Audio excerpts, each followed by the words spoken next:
untuk mendapatkan pendengarannya mendekati orang normal.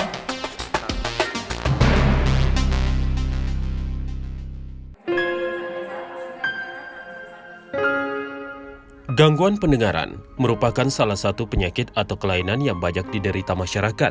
Biasanya terjadi masalah pada organ pendengaran yang menyebabkan tuli, bahkan hingga bisu. Kini RSUD Saweri Gading Palopo sudah bisa melakukan operasi implan koklea atau pemasangan alat pendengaran bagi penderita gangguan pendengaran sejak lahir.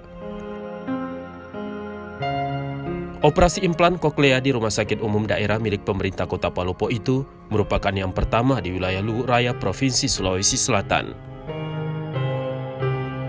Pasien pertama yang menjalani operasi tersebut adalah Hafisa, warga Palopo berusia 1 tahun 8 bulan. Dia menderita tuli sejak lahir. Balita ini menjalani operasi implan koklea pada 16 Oktober 2021 lalu di ruang operasi RSUD Saweri Gading Palopo. Operasinya ditangani langsung Dr. Ahli THT RSUD Saweri Gading Palopo bersama Dr. Ahli THT dari Jakarta, yakni Dr. Fikri Mirsa Putranto dan Dr. Masita Gafar.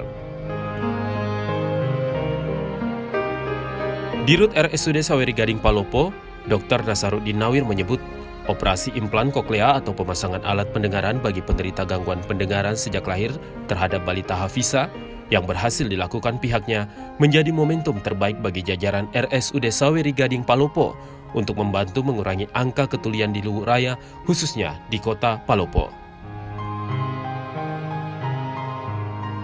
Dikatakan pasien yang menjalani operasi implan koklea tidak serta-merta sembuh dari gangguan pendengaran. Masih butuh waktu sekitar 2 hingga 6 bulan untuk terapi mendengar, bicara, termasuk psikologi.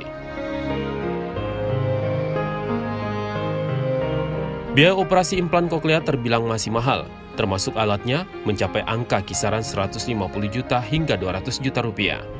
Alat implan koklea tersebut belum ditanggung asuransi, termasuk BPJS Kesehatan.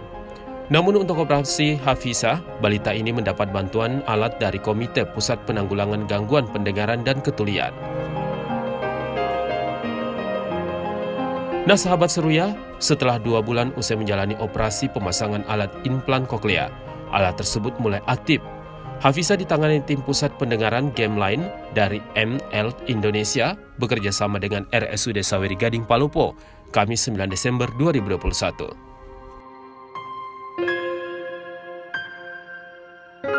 Hafisa ditangani tim Pusat Pendengaran Gameline dari MedL Indonesia bekerja sama dengan RSUD Saweri Gading Palopo, Kamis 9 Desember 2021.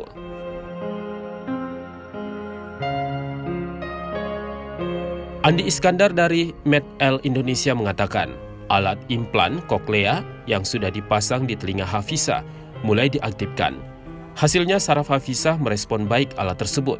Langkah selanjutnya masih akan dilakukan pemasangan alat lainnya di bagian luar telinga Hafisa, agar balita ini bisa benar-benar mendengar normal dan bisa berbicara.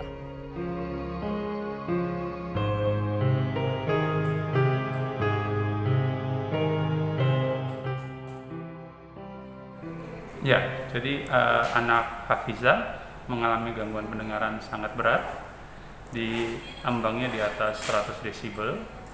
Setelah dilakukan pemeriksaan lengkap, daerah ASSR termasuk secara anatomi melalui CT scan MRI, dinyatakan bahwa anak Hafiza untuk mendapatkan pendengarannya mendekati orang normal harus menggunakan sebuah alat yang teknologinya dinamakan implan rumah siput. Kira sampai saat ini sudah sejauh mana anunya Pak? Jadi Pengobatannya? iya, 2 bulan yang lalu dilakukan tindakan operasi pemasangan alat implan rumah siput terhadap anak Hafiza. Hari ini kita melakukan penyalaan alat untuk pertama kalinya.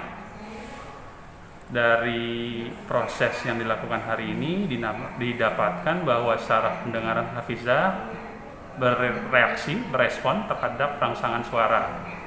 Oleh karena itu, mulai hari ini anak Hafiza mulai akan memakai prosesor implan rumah siput di bagian telinganya yang diharapkan nantinya akan membantu proses untuk belajar berbahasa seterusnya.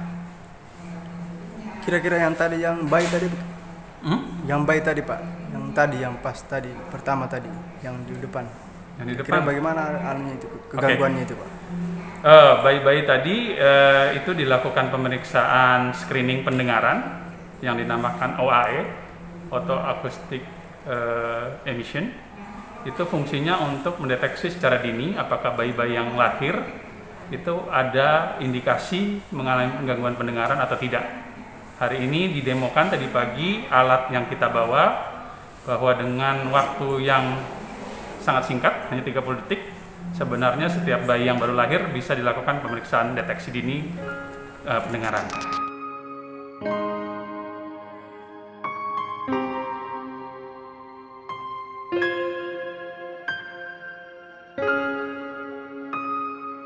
Hafizah juga masih akan mengikuti serangkaian terapi, salah satunya terapi bicara atau lazim disebut audio verbal terapi, AVT, yang dilakukan oleh terapis.